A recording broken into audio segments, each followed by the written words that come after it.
আইল কাটতাছে। এই নাজমুল, তুই এলাকায় ঢুকবি না? আজকে আইবি না তুই? আয়, খালি আয়। 2 দিন পর পর আমার জমির সাইড দিয়ে আইল কাটে। কত বড় সাহস হয়েছে চিন্তা করেন। ওই তো আইছে মনে হয়, আইছে।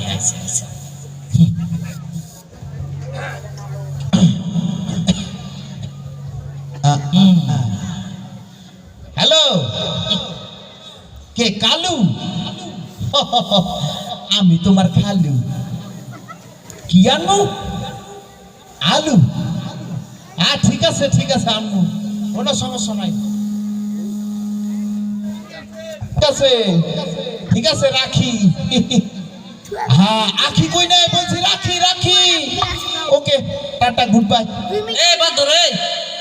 বান্দর এদিকে দিনটাই শুরু হলো আরো দেখা, কিন্তু কথা ওইটা নয়। আমার সুন্দর কইলো কে? দেখছেন ঝামেলাটা কি?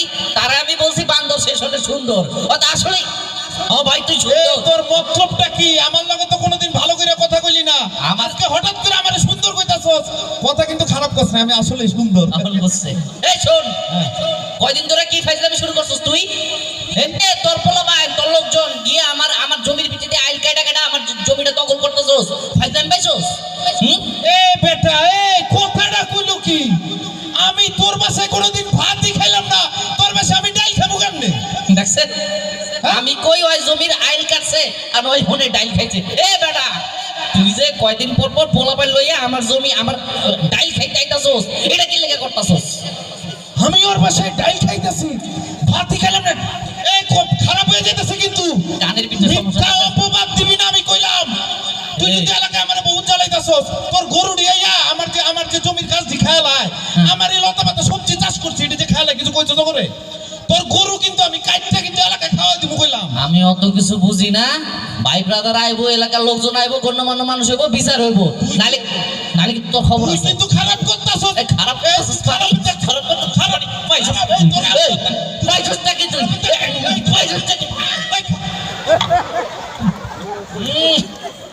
এটা আবার কোন ডাইল লেগে? আরে শফিক ভাই না?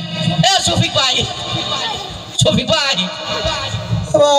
ভাই, আপনি আইছেন ভালো হয়েছে। আপনি ওই যে হিলফুল ফুজলের শফিক ভাই তো ভাই? আরে ভাই ইজ্জত তো রাখলেন না। শফিক ভাই এদিকে আসেন। আপনি আইছেন ভালো হয়েছেন। আপনি ওরেও চিনেন, আমারও চিনেন। আপনি একটা সংগঠন করেন, হিলফুল ফুজল করেন না? আপনি ওই শফিক ভাই না? হ্যাঁ ভাই, কোন কি হয়েছে? ভালাই দিতেন লাগতেছে না ভাই। আরে ভাই কথা আর কি কমু, ওই আমার ছোটবেলার বন্ধু, কিন্তু এখন আর বন্ধু নাই। আমি ওরে বন্ধু মানি না। আমি ওর বাসায় কত বছর ধরে ভাত খাই না, আর ওর বাসায় বলে আমি ডাল খেয়েছি। এটা কোনো কথা? ভাই আপনি এদিকে আসেন। হয়তো ছোটবেলায় বন্ধু, আপনি এটা জানেন? হ্যাঁ, ওর লোকজন নিয়ে আমার জমি থেকে আইল কাটা নিয়ে যায়। আমি কইছি আমার জমির আইল কাটা, ওই হনে ডাইল কাটে। বুঝেন নাই? তাহলে কি করবো আমি? উল্টাইয়া বলেন, ছোট বন্ধু তো, আমি জানি ওর মাথায় একটু সমস্যা আছে। ভাইজান, ওই কইছিলাম কি, ওই মিস্টেকটা আপনি করছেন, বুঝছেন? এটা আবার কেমন কথা ভাই? সারা জীবন ছোটবেলাতে মানে আপনারা যে সময় আইছেন শুনলাম হিলফুল ফুজুল বলে খুব ভালো সংগঠন, আর আপনি তো এটা কি করলেন ভাই? আপনি তো সরাসরি করে আনাইলেন। ঠিক আছে, আপনি ভালো সংগঠন, এটা তো আমি কোনো মূল্যই পাইলাম না। কেন? এই যে আপনি মাত্র বললেন আমি এর মিষ্টি খাইছি। বলছিলাম না, আপনি বলছেন মিস্টেক করছে, ওই হচ্ছে মিষ্টি খাইছে। উল্টাইয়া বলেন, তাইলে বুঝবেন। ভাই আপনি আগে থেকে জানেন সে কানে কোন বন্ধু না, বন্ধু আছিল আগে করবেন না মিয়া। ভাইজান আপনি করে ভালো মনে হয়। ভাই শুনুন কি, আমার মনে হয় মিষ্টিটা আপনিই খাইছেন।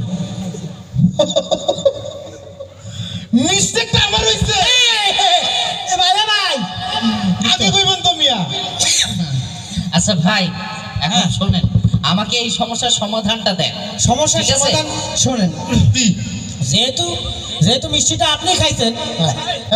কি রে তুই হাঁপাইতেছ কি হয়েছে তোর? হ্যাঁ, ফোন দিছিল, বড়বাবু ফোন দিছিল, হাসপাতালে ভর্তি। কিসে? বড়বাবু হাসপাতালে ভর্তি। বড়বাবু হাসপাতালে ভর্তি কিসে? বড়বাবু ইমার্জেন্সি, 1 ব্যাগ রক্ত লাগবে। রক্ত লাগবে? কে? ওই যে বড়বাবুর বাচ্চা ডেলিভারি হবে। রক্ত কি রক্ত? ও নেগেটিভ রক্ত লাগবে। ও নেগেটিভ, আমার তো ও পজিটিভ। ও নেগেটিভ ভাই। হ্যাঁ হ্যাঁ হ্যাঁ ভাই আপনাকে তো শুনছি আপনাকে সংগঠন বলে ভাই রক্ত রক্ত দেয় ভাই, আমার একটু ঝামেলা হয়ে গেছে। আসলে হিলফুল ফুজুল সংগঠন শুধুমাত্র যে রক্ত দেয় তা না, না মানুষের অসহায় মানুষের সেবা করা, ছাত্রছাত্রীদেরকে সহযোগিতা করা, সব ধরনের কাজই তো আমরা করি। হ্যাঁ হ্যাঁ তো রক্ত যেতে লাগবে, কখন লাগবে চলো ভাই? এই যে কাল সকালে লাগবে, সকালে। ও আচ্ছা আচ্ছা আচ্ছা, কাল সকালে লাগবে না? আচ্ছা এই রাজীব ভাই, তাহলে তো আপনার পরিচিত কেউ আছে না? আপনি যে আমাদের সংগঠনের মেম্বার। বুঝছি তো কার কাছে আসবে। হ্যাঁ আমার তো ও নেগেটিভ রক্ত, কিন্তু আমি তো দিব না। হ্যাঁ কেন দিবেন না? এদিকে আসেন। আরে ভাই রাখেন, ওর মতো একটা বেইমানের মতো একটা অমানুষকে কে সাহায্য করতে আসবে? আরে ওরে দিবেন কে? ওর মাইয়া, ওর বোন তো মনে করেন যে হাসপাতালে ভর্তি, বাচ্চা হইব, তারে দিবেন আপনি? আমি ওরে দিতে পারবো না, যদি ওই যে আপনাদের হিলফুল ফুজুল যদি বলে তাহলে রাখবো না ওর রক্ত, ওর রক্ত রাখবো না, আমি নিব না। আসসালামু আলাইকুম ভাই। ওয়ালাইকুম আসসালাম। হ্যাঁ আমার কইতাছ না? শফিক ভাই, অনেকদিন ধরে আপনাকে খুঁজছিলাম, হ্যাঁ হ্যাঁ হ্যাঁ আজকে অনেকদিন পরে পাইলাম। আচ্ছা তো আচ্ছা। আপনি তো জানেন আমার আর্থিক অবস্থা খুবই খারাপ, আমার পরিবার। না না ভাই, এগুলো বলতে নাই, গরিব কেউ না, ঠিক আছে? আবার আমরা সবাই গরিব, আল্লাহ রাব্বুল আলামিন ছাড়া সবাই আমরা গরিব, তিনিই একমাত্র ধনী, ঠিক আছে? বলেন কিভাবে কি করতে পারি? ভাই আপনি বলেছিলেন যে আপনি আপনাদের সংগঠনের মাধ্যমে আমাকে একটা কাজের ব্যবস্থা করে দিবেন। ও আচ্ছা আচ্ছা আচ্ছা, হ্যাঁ হ্যাঁ ভাই, আমরা তো একটা আমরা আর্থসামাজিক উন্নয়নে সবার হেল্প নিয়ে একটা আপনার জন্য একটা ভ্যানের ব্যবস্থা করেছি ইনশাআল্লাহ, ঠিক আছে? একটা অটো ভ্যান আপনাকে আমরা দেবো। তার আগে আগে এই কাজটা একটু করি ভাই। রাজীব ভাই এদিকে আসেন।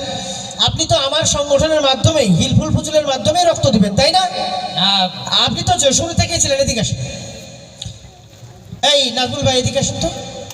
শোনেন, ওর রক্ত লাগবো না আমার। কেন লাগবে না? এটা কোনো কথা বললেন? মানবিকতা নাই? আমার হিলফুল ফুজুল সংগঠন যখন প্রতিষ্ঠা করছিলেন আপনারা, যখন আপনারা তরুণরা বসে 2021 সালে প্রতিষ্ঠা করলেন এই হিলফুল ফুজুল সংগঠন, এই গ্রামেরই তো, এই বিশিয়া গ্রামেই তো আপনারা ছিলেন, তাই না? তো তখন কি চিন্তা ছিল? একে অন্যের সহযোগিতায় আগে আসবেন না, এটা কথা ছিল না? তাহলে ভাই ওই যে আমি ওরে দিব না, ওর বোন ঝামেলার বিদ্যা আছে। আরে ওরে দিবেন কেন? ওর বোনটা দিবেন। হ্যাঁ তাহলে আপনার যদি কোন আপনার ওই যে তাহলে দিই। শোনেন ভাই, একটা কথা বলি, রক্ত দেয়া কত বড় যে সওয়াবের কাজ আমরা যদি জানতাম, ঠিক আছে, আমরা কেউ 4 মাস পর পরই সবাই রক্ত দিয়ে দিতাম। বুঝতে পারছেন ভাই? আপনার সামান্য রক্তের কারণে একটা মেয়ের জীবন বেঁচে যাবে, একটা মেয়ে স্বাভাবিক জীবনে ফিরত আসবে, এটা চারটিখানি কথা না। আর তাছাড়া বড় কথা হচ্ছে যে রক্ত দিলেন, মানুষের সেবা করলেন। এই যে আপনারা হিলফুল ফুজুল সংগঠনের চাঁদা দেন, এই যে দেখেন, আমি আপনাদেরকে বলি, এই যে হিলফুল ফুজুল সংগঠন যে প্রতিষ্ঠা হলো, দেখেন এই কার্যক্রম, আমাদের কাজগুলো কি, আমরা কি কি কাজ করি? ঈদে ইফতার সামগ্রী, ঈদের আপনার ঈদ সামগ্রী বিতরণ করি, করি না? গত বছরই তো করলাম এটা আমরা। করছি না? এরপরে এতিম, মেধাবী, গরিব, অসহায়, আর্থিক যারা অনটনে আছে তাদেরকে আমরা দিই না? হিলফুল ফুজুল সংগঠন এই কাজ করে। এরপরে অসচ্ছল পরিবারকে আর্থিক সহযোগিতা করি না? ওই ভাইকে কমিটমেন্ট করেছিলাম, আজকে ওনার ভ্যান হ্যান্ড ওভার করে দেবো ইনশাআল্লাহ। আর ব্যাংক কিনছেন ভাই, হয়ে গেছে কিনা? হ্যাঁ কেনা হয়ে গেছে ভাই, আপনারা তো টাকা দিলেন, সব টাকা দিয়ে আমার কাছে হিসাব আছে, আপনারা নিয়ে নেবেন, স্বচ্ছ হিসাব আমাদের কাছে আছে। এরপর রাস্তাঘাট সংস্কার, সরকার তো সবকিছু করতে পারে না, ছোটখাটো রাস্তা এই সেই, এগুলো সংস্কার আমরাই করি, এই হিলফুল ফুজুল সংগঠনই করে, আপনাদের মাধ্যমেই করে। এরপরে মাদক অশ্লীলতার বিরুদ্ধে আমরা সোচ্চার, সমাজের মধ্যে ইসলামী সংস্কৃতির প্রচার করব, কোনো প্রকার বেহায়াপনা যেন চালু না হয়। এই জন্য কিন্তু আজকে অনুষ্ঠানে দেখেন সাংস্কৃতিক অনুষ্ঠানের আয়োজন করছে, সাইনুম শিল্পী গোষ্ঠীকে নিয়ে আসছে তারা। কি কোন ভাই? বুঝতে পারছেন হিলফুল ফুজুল সংগঠন কত বড় মহৎ কাজ করতেছে। এরপরে অসহায় মানুষ যারা চিকিৎসা বিহনে মনে করেন যে দিনের পর দিন বিছানায় পড়ে আছে, তাদেরকে কিন্তু সহযোগিতা করে। এরপরে বিনামূল্যে রক্তদান কর্মসূচি, যেটা তো বললাম, কোনো প্রকার টাকা লাগতেছে না। এই কাজে দেখেন, এই কাজে আপনারা ছাড়া আর কে কে সহযোগিতা করছে, যাদের অবদানে হিলফুল ফুজুল সংগঠনের পথ চলা। দেখেন ফরিদুল ইসলাম ভাইকে তো চেনেন আপনারা, ফরিদ ভাই, হ্যাঁ চিনি। এরপরে জালাল আহমেদ ভাইকে তো চেনেন, এরপরে কামরুল ইসলাম ভাইকে চেনেন, শাহিন ভাই। খালি তাই না, দেশের বাইরে থেকেও ভাইরা সহযোগিতা করছে, যেমন আলামিন ভাই দেশের বাইরে থেকে সহযোগিতা করতেছে, আব্দুল সুবহান ভাই, সবুজ ভাই। আচ্ছা, আমরা দেশের মধ্যে থেকে যদি একে অন্যের প্রতিবেশী সহযোগিতা করতে না পারি, তাহলে ভাই এই সংগঠনের দরকার আছে না? না ভাই, আপনার কথাটা তো আসলে অনেক মানে তাৎপর্যপূর্ণ ভাই, বুঝতে পারছেন? কলজার বিদ্যা আসলে লাগছে ভাই। এই যে সমাজের লোকজন এখানে যারা আছে, আপনারা কি হিলফুল ফুজুল সংগঠনের মাধ্যমে সবার সহযোগিতা করবেন না? ইনশাআল্লাহ সবাই কথা দিচ্ছে। আর আমরা যদি সামান্য রক্ত দিতে না পারি ভাই, তাহলে এই সমাজে বসবাস করা আমাদের জন্য কঠিন, ঠিক আছে না? কথা তো ভাই ঠিক কইছেন। আপনি কথাটা ভাই লফিস ভাই, এই লফিস ভাইরে নিয়ে চলেন। জি ভাই। আজকে আমরা একটা ছোটখাটো অনুষ্ঠানের মাধ্যমে ওনাকে হ্যান্ড ওভার করবো। আর কাল সকালে তোমার বোনের তো অপারেশন নাকি? আমরা ইনশাল্লাহ, হ্যাঁ রাজীব ভাই আপনি রক্ত দিচ্ছেন, ঠিক আছে? ঠিক আছে। ইনশাল্লাহ ভাই আপনারা মিলে যান, প্রতিবেশী মিলে যান। প্রতিবেশী ঝগড়া করলে হিলফুল ফুজুল সংগঠনের কোনো দরকার নাই। মিলে যান ভাই, বাবুল ভাই আমার মিলে যান। বন্ধু ছিল মাঝখানে না আসিল কি এখনো আছে? ও আছে না হ্যাঁ বন্ধু মিলে যান। খারা দূরে যা এদিকে এদিকে ভাই। ও আরে যা বেটা মিল যা হইছে ঠিক আছে, মাফ করে দিছ আমার হইছে আচ্ছা আচ্ছা শফিক ভাই এদিকে হতো ভাই। হ্যাঁ। ওই যে কি না কইলা যে একটা এই সাংস্কৃতিক অনুষ্ঠান না কি যেন একটা হ্যাঁ হ্যাঁ একটা সাংস্কৃতিক অনুষ্ঠান করবে। কিসে এতক্ষণ তো ভালোই করতেছিল আবার স্বামী স্ত্রী কবরস্থান আইলে করতে হবে কি ঝামেলা ভাই। আরে, এই হিলফুল ফুজুল সংগঠন উল্টে কবরস্থান আনবো কেন? উল্টে বলেন উল্টে। ভাই ওই যে ওই বিশিয়া মাঠে ওই স্বামী স্ত্রীর কবরস্থান রচনা করছে হিলফুল ফুজুল। ওই মাঠে সাংস্কৃতিক অনুষ্ঠান হইব যে হ্যাঁ হ্যাঁ বুঝছে লাইছে। তাইলে ভাই আমার ধসরে বিপুল ফুজুলি তো বলে আয়োজন করছে হিলফুল ফুজুল আয়োজন করছে, তাড়াতাড়ি চলে তো চলে টাইম হইছে বেটা চলেন। ওই তো তাড়াতাড়ি চলেন তো চলেন চলেন চলেন আমরা যাই।